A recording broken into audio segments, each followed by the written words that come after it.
This evening's Dhamma talk is going to be on karma, or karma, and it's going to be, maybe better to say, it's going to be on some aspects of karma or karma, because this is a very vast topic. We could really talk about this probably for a long, long, long time. So some certain aspects of karma I'm going to talk about today. And this word karma actually means, probably most of you know already, it means action in the Pali language. You also have the word karma from Sanskrit, which is basically the same word, also means action. And karma, the law of karma, or karma, is basically about how the actions we do in this life, how the actions we do today, how that influences our own future. And by influencing the future, I mean what we experience in the future in terms of pleasure and pain. Basically, that's what it comes down to. That's what karma is all about. And I want to start off by telling a short story, which very likely you've heard before, because it's quite a well-known story. I'm sure Ajahn Brahmali has told it here before. But I'll tell it anyway, because it illustrates a little bit the importance of karma in Buddhism, in the spiritual life, and how counterintuitive some of these things can be when looked at from a Buddhist perspective. And this story is the story of the Dalai Lama, who was touring a very poor district somewhere. I can't remember where it was. And he was wandering around, and while he was wandering around, he was receiving all these gifts. And remember, this is a very poor place, so all these poor people were giving gifts to the Dalai Lama. Now, obviously, the Dalai Lama, being a head of state, being the head of a religion in Tibet, is not a person who actually needs very much. He's already in a pretty good position. And yet, he was receiving all these gifts from all these poor people. And at this time, there was a Western reporter touring together with the Dalai Lama, and he saw all these poor people giving gifts to the Dalai Lama. And after a while, he started wondering, is this right? Is this correct? Why is he receiving all these gifts from all these poor people? Surely this cannot be correct. This can't be the right way of doing things. And then there came a point when a small girl had a skirt, and she wanted to give this skirt to the Dalai Lama. And the Dalai Lama accepted that skirt. And at this point, this Western reporter thought, this is going too far. Surely this cannot be right. So he went up to the Dalai Lama to confront him. And he said, how can you justify this? How can you justify accepting a skirt from this dirt poor girl who probably has a hard enough time just getting anything to eat? And of course, the Dalai Lama's answer was, she needed to give that skirt. It wasn't that I need the skirt. It was that she actually needs to give it. And this is just to point out how powerful these sort of actions are considered in Buddhism, because the kind of happiness, the kind of goodness you can get, you can feel from doing a kind act like that, like giving a skirt, something which was obviously very dear to her, but wasn't needed by the Dalai Lama. Even that act, because you're sacrificing something, you're giving something, can be very, very powerful. And this was what he was saying here. So this becomes then a very important part of the Buddhist teachings, this doing of good karma, doing of good actions, because it can create so much happiness and so much goodness for us. Now, the giving of something material, like giving a skirt, in Buddhism is a fairly small thing. The Buddha always graduated good karma, or what he also called merit making. He graduated into 3 particular steps. And the lowest of those steps is actually generosity, giving. The next step higher up is virtue. And this is something very important to realize, that virtue is actually much more powerful good karma than generosity. I'll get back to this later on. And the final and the most powerful of these good karmas is called bhavana, or development in Pali language. And this essentially means development of the mind and relates mostly to meditation practice. So these are the 3 steps of making good karma in Buddhism. And I'll talk more about those later on. But before I go on to talk in more detail about some of the more complicated aspects of this, I just want to briefly review some of the basics of karma. And karma, action, the way we decide whether something is good karma or whether something is bad karma is always by looking at the intention that goes with that particular action. So it's the intention which tells us the quality of the action. So if the intention is good, the action is good. If the intention is bad, then the action is bad. That's how the law of karma basically works. So intention is basically the same as karma here. And bad intention means intentions of greed, intentions of anger or hatred, and intentions of delusion. So these are like the motivation, the thing which lies behind the actions that we do. And good karma is always karma which comes from generosity, the opposite, or non-desire, if you like. Action which comes from loving kindness and compassion, the opposite of anger and ill will. And actions which are derived, motivated by wisdom. These are the good karmas in life. So this is the most basic distinction here. And anything we do that is based on these wholesome, these good roots, that is going to be good karma, and it's going to be to our own benefit, and obviously also to the benefit of others as we go through our lives. So essentially what we want to do, we want to move ourselves away from these bad karmas, these unwholesome motivation intentions, towards the good karma. This is basically what a very large part of Buddhist life is all about. Now karma is a very powerful thing, because karma has at least, we can divide it into 3 types of effects, we can say by karma. And the first effect is that good karma, if we do it properly, has a positive effect on us in this very life. In this life, we feel a sense of happiness, of contentment when we do good actions, because when we do those actions, it just feels good. It's a basic law, and I'm sure most of you are aware of that. If you do something good, there is something automatically which happens inside. The second part of good karma is that it leads to a happy abiding in the future life. So if you want to go to a good destination in the future life, again, the path for doing that is through good karma.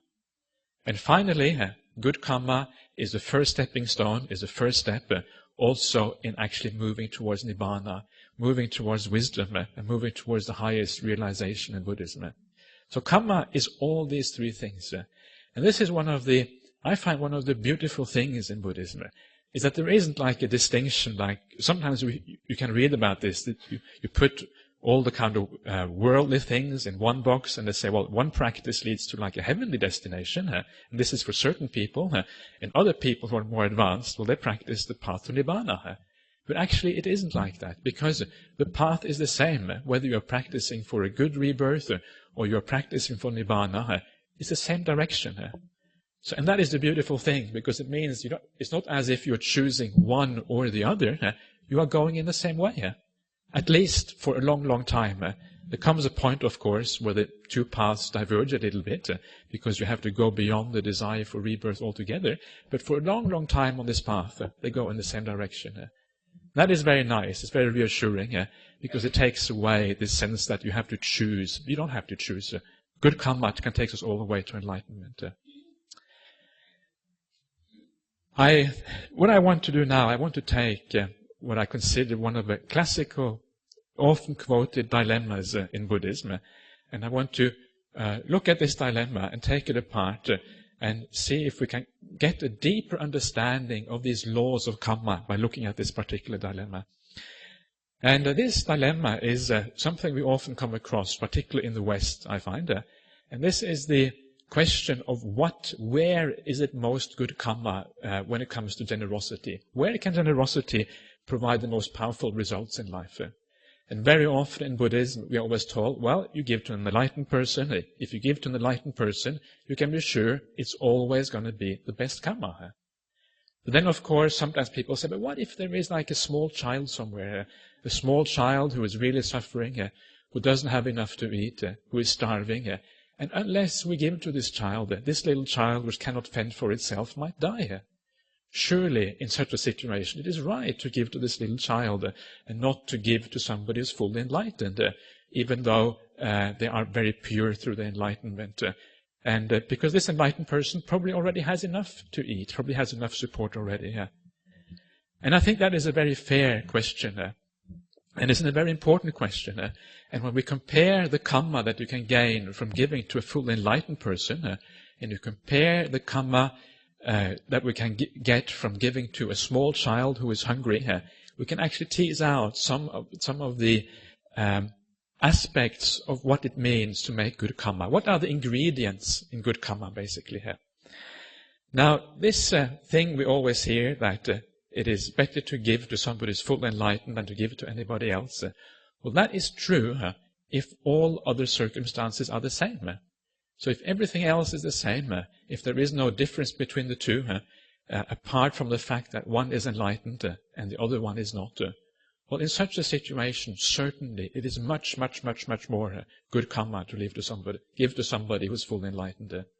And the reason why it is much more good karma is because somebody who is fully enlightened is such a pure person. There's no greed, there's no desire, there's no anger, there's no delusion, there's just wisdom there, profound wisdom. And this purity of the receiver is one of the most important aspects of what makes good karma. So if you want to make good karma, one of the most important things you should look at is the purity of the receiver. And that is a very powerful and important point. But as I said, this is only the case if all other circumstances are the same. Only then is it far, far, far, far more powerful to give to somebody who is fully enlightened. But all circumstances are almost never exactly the same. And in this particular case, when I talk about giving to a small child who is hungry and the arahant, the fully enlightened person who is well fed, well, the first thing we see straight away, the difference here, is that the small child is hungry, whereas the arahant is already well fed. Now, obviously, this is a difference, and this is an important difference. And this brings us to another teaching of the Buddha. All this, by the way, comes from the Buddha's discourses. This is not something, it's not my personal opinion or anything like that. This brings us to another factor of giving at the right time, what actually makes good karma. And that is giving at the right time. This is one of the important factors when it comes to good karma. So obviously, if you see a small child that is very hungry and starving and might even depend on you for surviving, well, that is a very good time to give. What you might call timely giving, giving at the right time. Whereas a fully enlightened person who has plenty of support, well, you can argue that it can still be nice to give, but it certainly isn't so urgent. It's not as important. And this then becomes one of the factors, one of the important factors in seeing what is good merit here, good karma. So straight away you can see that the karma here, it skews a little bit towards the little child, because the little child is such a timely giving for this little person. So straight away there is a skewing there of what is good karma and what is not. This is one aspect. Now the second aspect I want to talk about, and it is a little bit related to this one, and that is, what is your mental state while you're giving? This is also extremely important. Now this can be subdivided into many things, but one of the most important things, the Buddha said, in giving is to give with happiness, give with joy, give with contentment, so that before you do some giving, you feel a sense of pleasure at the thought of giving to somebody.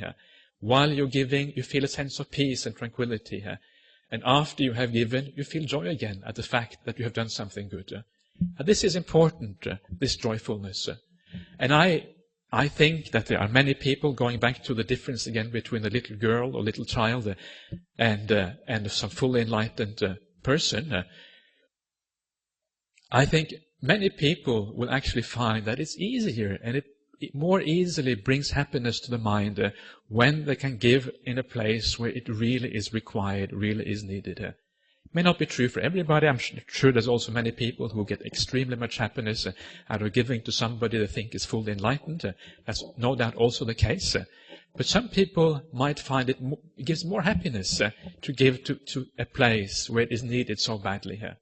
And this then becomes a very important factor in whether you're making good karma or not. So this is something you should always take into account. And the way to understand this, why it is such good karma to give with happiness and joy, the reason is, and there's a couple of reasons here, but the main reason is that when you give with happiness and joy, your mind, you are very mindful. You are there, you are present, because the joy is one of the factors which makes the mind mindful. You get into the present moment. When you are powerfully in the present moment, the action that you do leaves a very powerful impact on the mind, because the mind receives it so much more because of the power of the mindfulness. So when it receives it more, it means that in the future it becomes easier to recollect this good action, and even if you don't recollect it, this action will almost come up into your mind on its own as a kind of background, in a sense, background of joy, which will be there very often. Even in future lives, that background of joy will be there because of the powerful mindfulness you had when you did that act of generosity at that particular time. So these are just two examples to show you that, yes, the purity of the person involved in giving is very important when you give, but there is more to giving than just the purity of the receiver. There is also, as I said, timeliness. There is the joy that you feel in giving. And there is also other factors that the Buddha talked about. Just to briefly maybe mention a few more factors. For example, giving respectfully. Wherever it is you give, giving respectfully is more powerful. I'm sure we can all understand why that is. It's fairly intuitive that giving respectfully is something positive and is good karma. Giving with your own hands rather than sending off something through somebody else maybe is considered better karma in Buddhism. And there is also the intention. What drives you when you give? And now I'm talking about whether, for example, it is a desire for a good rebirth, or the highest and the best intention, the Buddha said, is if you give simply for it to be like a support in your own spiritual path. If you only give with that idea, may this be a support for my own spiritual path, it's a very pure kind of giving. There's no greed there. There is no kind of anger or ill will, no delusion. It's just for the spiritual path that you're giving this. So all of these things are factors. All of these things are important. And for that reason, it's very difficult to say what exactly is the best karma. And all of these things you have to take into account. So how do you decide then, if you don't know at the end of the day where the best karma is? How do you decide? What are you supposed to do in this circumstance? And to answer this question, I will tell another short little story from the scriptures, from what the Buddha said. And in this particular instance, there was a Brahmin, the Brahmins of ancient India 2,500 years ago. He went to the Buddha and he wanted to challenge the Buddha a little bit. So he said to the Buddha that Master Gautama, this is what the Brahmins called the Buddha, Master Gautama. Master Gautama, I have heard that you say that gifts should only be given to you and to your disciples. Is it true that this is what you say, that gifts should only be given to you and your disciples? And the Buddha answered, no, that is not what I say. What I say is that you should give gifts wherever your heart inclines, wherever your mind inclines. That is where you should be giving gifts. And this is interesting for many reasons. Interesting because, again, it shows how Buddhism is like a universal religion. It talks about basic principles. It doesn't talk about how Buddhism can be the most wealthy and the best religion or getting most converts and all these things. It says a basic truth about reality, where your heart inclines. That is where the best merit is, irrespective of who you're giving to. Well, not irrespective, but this is a very important factor. And the reason, obviously, why this is the case is because if your mind inclines to give in a certain place, you are likely to be very mindful. You're likely to experience joy. You're likely to experience all these good qualities in the mind which make something good merit. But if you feel disinclined to give in a particular place, if you feel, I don't really want to give there, have no desire to give in this particular place, maybe even feel a sense of aversion towards giving in a particular place, then it's very difficult to get any joy. In fact, normally you have the opposite mind states. You feel bad about it. That is why when you feel no joy at giving, that is when the merit is much reduced from when you feel joy about it. So this is the reason, and this is the cause why basically you should always, what the Buddha said, the idea is give where your mind inclines, where it's natural for you, where it comes easy. and where you feel it actually works out. This is important. This doesn't mean that we should always wait around till somebody stirs our emotions, stirs our compassion, stirs our sympathy. That is not what it means. But it means that we should give where the mind inclines, and also sometimes try and see if we can incline the mind to give in places where we think it is good to give. For example, if you are a Buddhist and you think it's good to give to Buddhist causes, well, see the goodness in giving to Buddhist causes. Even though your mind does not incline there, try to see the goodness. And then you can change your mind around, and you can actually learn the mind, teach the mind to incline to places where you think it would be good if the mind inclined to her. Okay, so that is just a little bit there of, I said all this just to clarify some of the issues which I often have come across. And this is one of them. And this is what I find is a slightly simplistic notion that it's always best to give to somebody who's fully enlightened. Maybe it is, but it might still be true. But the problem is that there is more to good karma than just the purity of the receiver. So now I want to move on to another aspect of karma. And this is the understanding of karma that most people have. Sometimes when I read something about, as I read the newspaper and I see the word karma or karma is being used, and I realize that many people don't understand what actually is going on here, what actually it means. You see people saying, oh, that was really bad karma. And sometimes it looks like what they actually mean, oh, that was really bad luck, basically. That's the sense I get sometimes. But karma is not really about luck at all. And there are other people who have a better understanding of karma, and they say, oh, that was really bad karma. And what they mean is, I must have done a bad action in the past life to deserve this. And again, that is also a very simplistic notion of karma, that just because something bad happens to us, it must be because of a bad action we did in the past life. That, in fact, is not really how it works. And that is what I want to explain next. Why is it that as human beings we receive sometimes suffering which is unpleasant, that we don't expect, that we even think is unfair? Why are we receiving these things? Is it due to bad actions in the past life? Why exactly do these things come about? And to understand this, we have to understand what it is that makes us human beings. Why is it that we become reborn as human beings in the first place? This is what we have to understand here. And what it is that makes us reborn as human beings is a karma in the past. Sometimes people think, well, being reborn as human beings means that you have done a fair amount of good karma and a fair amount of bad karma, and that sort of mixes up and you become a human being. Well, in fact, what the Buddha said is that is actually not quite true. The karma that makes you into a human being are actions which are mixed in the first place. So they are like grayish actions, actions where the intention is neither purely good nor purely bad, but somewhere in between. These are the actions that lead to a human rebirth.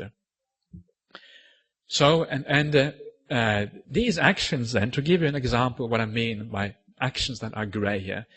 Now, most of the actions that we do during our lives will be greyish kind of actions. For example, we may give something, but we may have the idea, may this be a good rebirth for me here? So straight away, that action of giving is a little bit tainted by the desire for some happiness in the future. Or this can be related to almost any act we do in life. And the reason is because when we look into our minds, it's extremely rare that the mind is completely free from greed, completely free from anger or any kind of negativity, and completely free from delusion. There's always a little bit of these defilements left.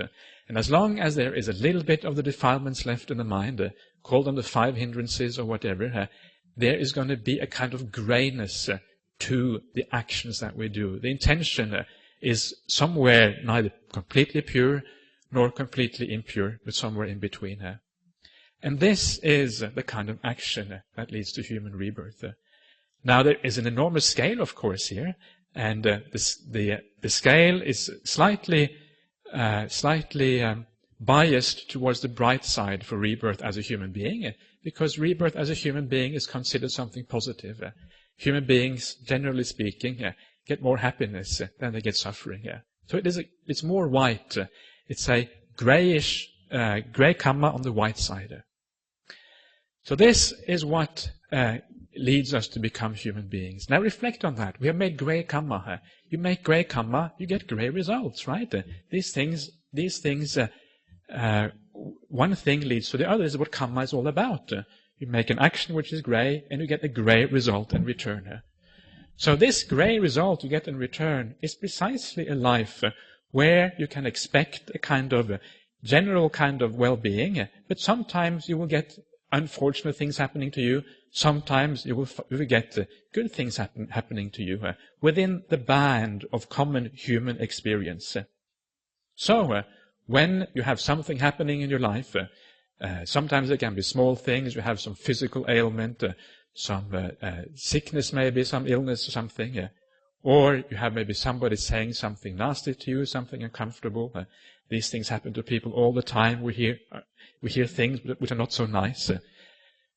Or even bigger things, like, for example, maybe you lose your job, maybe your house gets burgled, or something which is much, much more unpleasant. All of these things are within the ordinary realm of human experience. So what it means is that these things, we have to expect these things. These things are what has to happen in our lives. Because we have done this grey action in the past, which leads us to this human existence, we have to expect these things to happen in human life. And sometimes people say, but I have done so much good karma. I have been keeping the 5 precepts. I have been coming to the monastery all the time and have been doing all this, doing meditation practice and everything, and still these things happen. Surely that is unfair. But the point is not fairness. The point is that you have come into existence as a human being. And this is what you can expect as a human being. You can expect that certain negative things are going to happen to you. It's not a matter of how much good karma you make. As long as you are a human being, these things will happen because you have created the causes in the past. So don't be surprised when something negative happens. Accept it and see it as part of human existence. If you're not too surprised, you also won't get too negative about it, and you will rather try to find a solution to the problem instead. So the next thing then is, well, what about individual actions? Can individual actions also have an effect in our lives? Or is it just like this mass of grey karma which brings us into this existence? And yes, individual actions can also have an effect. But the way that individual actions have an effect is quite different from the general kind of karma that we make, the general type of action that we make. If we have done something maybe very bad in the past life, it can be a long, long, long time ago, for example, then the way that will show itself in this life is that our human existence is slightly different from other people's. For example, we will have like a short life, somebody who dies, for example, in their 20s, well, it would be considered a classical example of a particular action in the past life, which now cuts short your normal lifespan. The average person lives to 75 maybe, or even 80 years old these days. So if you die at 20, well, something has happened there. You're not a normal human being in the ordinary karma sense. Something serious has happened to you. Or if you are poor, if you are very poor, compared to other people, and that poverty lasts throughout your life, you are generally more poor, then again, that is an example of karma from a past life, which is ripening here and now, because you are not like ordinary people. Or if you are extremely wealthy, of course, again, it's the same thing. It's the result of good karma in the past. Or if you are very popular, or you are very famous, or you are people generally look down upon you, or whatever. All these extremes which go off the norm, these are the sort of things which tend to be the result of individual actions in the past, where we deviate from the norm. So that is the difference there between the sort of the mass of karma, which generally leads to rebirth, and individual actions which lead to individual kind of characteristics in your life.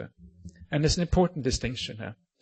It's an important distinction because it shows us a lot about what we have to do to actually move towards a better rebirth and also move towards enlightenment. what it means is that we cannot rely, for example, on some kind of great, big, magnificent, good deed, which is going to save us for all else we do. That is not the way it works. We can't even rely on maybe 10 or 15 of these great, magnificent good deeds. What we have to do instead is that we actually have to undertake a general kindness, a general morality, a general goodness, which goes throughout all the time through our lives. And that general goodness, general morality, that is what then will slightly, slowly but surely lift our minds up and take it away, reduce the grayness in the mind, and lift it towards brighter states. And as the mind gets lifted towards brighter states, you can imagine that the grayness becomes less and less gray, becomes more and more white. Then, of course, we are preparing a mind which then can, in the future, can either take rebirth in a more happy circumstance, in a better position, or it can be the purity of the mind, which then is the foundation, the basis for deep meditation, and then for wisdom to rise after that. So this is what it's all about. It's about creating this background of beauty background in the mind, a mind which is generally bright. And this does not need great, magnificent efforts. It means a general, subtle virtue and kindness throughout all the time. And over the months, over the years, you will see that there is slowly a lifting up of the mind. There's something happening there, something beautiful, something which is really wonderful. And that is when you become really interested in practicing this path to its maximum potential. So, maybe it sounds a little bit deterministic, what I said before about we just have to accept what happens in our lives because we've been born as human beings. Then if something bad happens, we have to accept that. But in fact, it isn't at all deterministic. And the next thing I want to talk about now is how can we do something about the things that happen to us, the bad karma that happens to us. There's two things that we can do. The first thing is not to take the approach that, well, if something bad happens to us, we just have to accept it. We can't do anything about it. That is the wrong way to look at it. Of course, there are things we can do about it, and this is an important aspect of karma. So if you have something bad happen to you, always reflect, well, what can I do about this? Surely, maybe there's a way out of this. If we just become deterministic, and we say that whatever happens to us, well, that is the way it is, there's nothing I can do about it, well, then sure enough, it's going to keep lasting, and nothing's going to happen. So we always be positive and try to see if there's a way out of these things. And often you will find there are little things you can do to lessen that suffering. There are certain wisdom strategies, if you like, you can use to make things less bad than they already are. So never take a deterministic approach to these things. Always look for a way out. That is the wrong way of looking at karma, to just take a deterministic approach. But the second thing I want to talk about is that in this relation is that we can actually reduce the impact of bad karma made in the past. So if something happened to us which is painful, which is the result of having done something in the past or the result of just being a human being, we can actually do more good karma in this life. And the beauty of good karma in this life, another aspect of the beauty, is that it actually lessens the impact of suffering in this life. And this is a very, very powerful thing. And this is taught by the Buddha in the famous simile of the grain of salt. I've taught this many times before, but I find it a very powerful teaching. And what this simile says is that if you have like a lump of salt, now this lump of salt is a simile for the amount of bad karma that you have made in your life. Maybe a teaspoon of salt or a lump of salt. Now if you put that lump of salt in a glass of water, now the glass of water, the water in this glass is a symbol for the amount of good karma that you have made. You put the lump of salt in the glass of water, it becomes completely undrinkable. You stir it up. And that undrinkableness, that bitter taste of that water, that is how painful our bad karma is. When we have made a small amount of good karma, but a fair amount of bad karma. Now take that exactly same amount of bad karma, the same lump of salt, and instead of putting it in a glass of water, put it in the river Ganges. This is the standard river in the discourse of the Buddha, because this is where the Buddha was living. Put it in the river Ganges and allow it to dissolve completely in the river Ganges, and then taste the water of the river Ganges. And you will find that the taste is practically completely disappeared. Maybe if you have some very sensitive instrument, you can still measure a few molecules of salt in there, but essentially it will be completely gone. And this, the river Ganges, is then the simile for somebody who has made enormous amounts of good karma, masses of good karma, and of course the ripening of bad karma, the ripening of negative things happening in their life, you can hardly feel them anymore. It almost disappears completely here. So this is the power then of doing good karma, or another power of doing good karma. It lessens the experience of bad things which happen in our lives.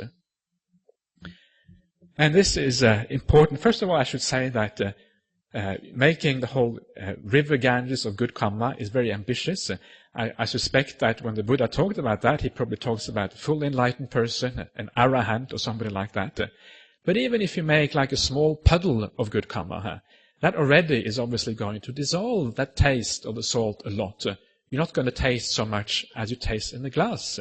So the more good karma you make, the less there is going to be of that salty taste there. And the better you're going to feel when negative things happen in your life.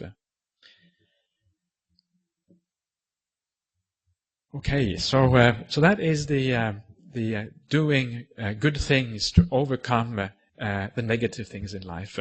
And this becomes a very powerful reason for doing good karma. So now then the question arises, well, okay, it's all very well to talk about making good karma, but exactly how should we go about making good karma? What is the right process of going about making good karma? And now I want to go back to what the Buddha talked about, what I mentioned before, is that there is 3 levels mentioned in the suttas about making good karma. There is the level of generosity, there is the level of virtue, and there is the level of development of the mind, which essentially is like meditation practice. And the lowest of these levels is generosity.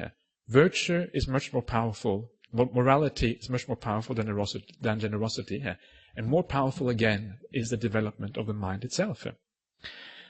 So when the Buddha talked about virtue, he started off usually talking about the lowest kind of virtue, and that was usually what he said was giving to animals is considered the lowest kind of virtue. Not virtue, of generosity, I should say. And but the interesting thing here is that even though giving to an animal is considered like the lowest level of generosity, still it is very powerful. And the Buddha said you should never avoid a situation where you have an opportunity to give something even to an animal. You should never let that go by, because this is a great opportunity to make merit. And the reason it is so powerful is because making good karma has this powerful multiplier effect. So if you do one good deed, even to an animal, it has tremendously much more return than the actual action you did in the first place. And sometimes it can be very easy to make good karma in this way. And I know, for example, in the monastery, after I had my meal, I often go back to my little hut in the bush to have my meal. And after I finish, there's all these animals waiting outside because they know that somebody's eating in there. They know that there's going to be some food left over very soon. So they're sort of hanging around the window sometimes and looking inside, seeing when I'm going to finish. And it is very easy then. I can do 2 things. When I finish the meal, I might have a little bit of leftover food. I can either just say, okay, I want to get rid of this leftover because I need to clean my bowl, etc.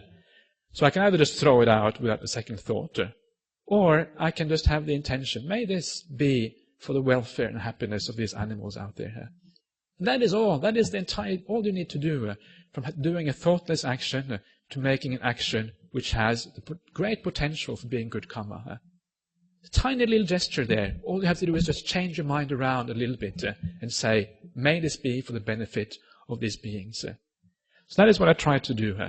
And then I go back and I've thrown out the leftover food. Then I wash my bowl. And when I wash my bowl, there is still a few rice grains left in the bowl washing water.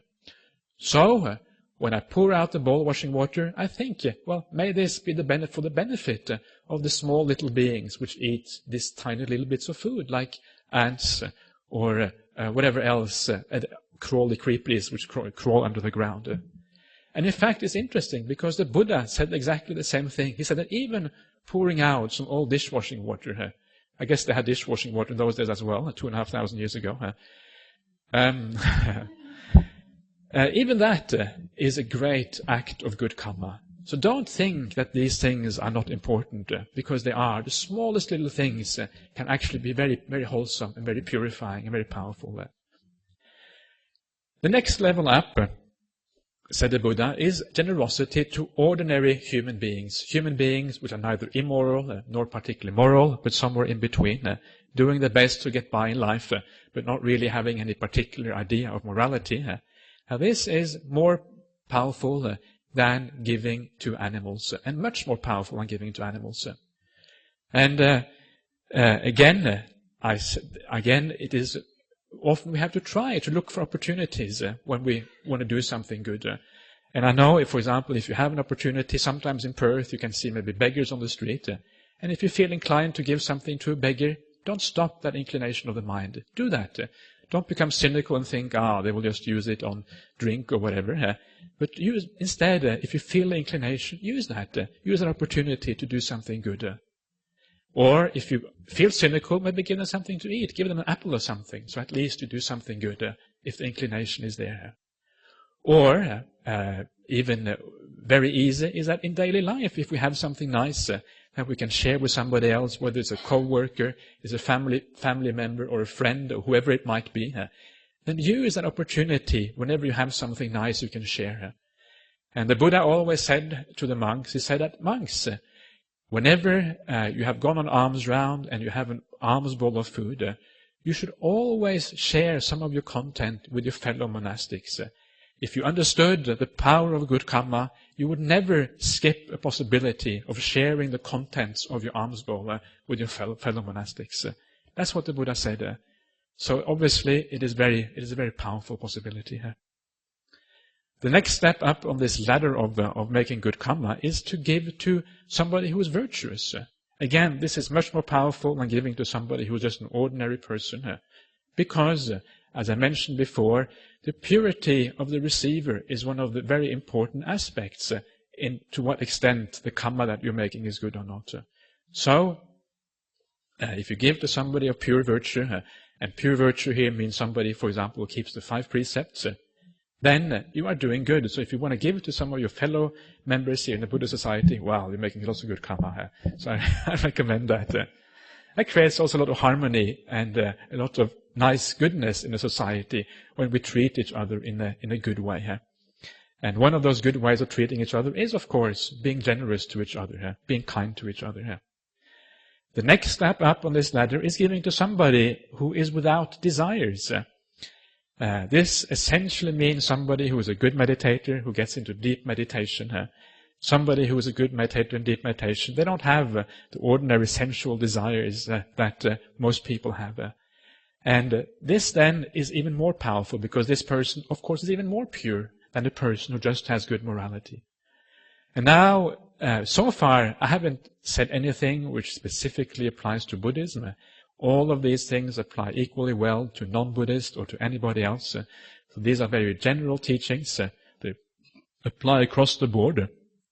But now we get into the realm of Buddhism proper.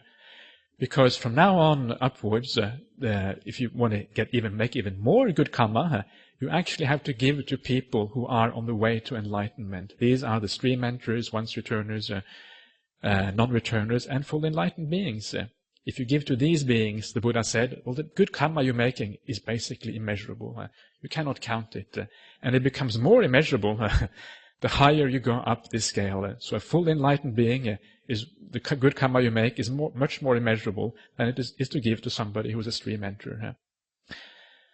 So this gives you some idea of the scale here of making good merit, doing good actions, and how to reflect on this. And you may think, well, surely if you give to a fully enlightened being, surely there's nobody more pure than that. This is the maximum purity, so this must be the maximum kind of merit, good karma that I can make. But that, in fact, is not actually the case, because the Buddha said the maximum kind of good merit that you can make is by giving to a group. And in particular in Buddhism, we talk about giving to the Sangha as a whole, to the whole monastic community, or if you like, to give to a Buddhist cause.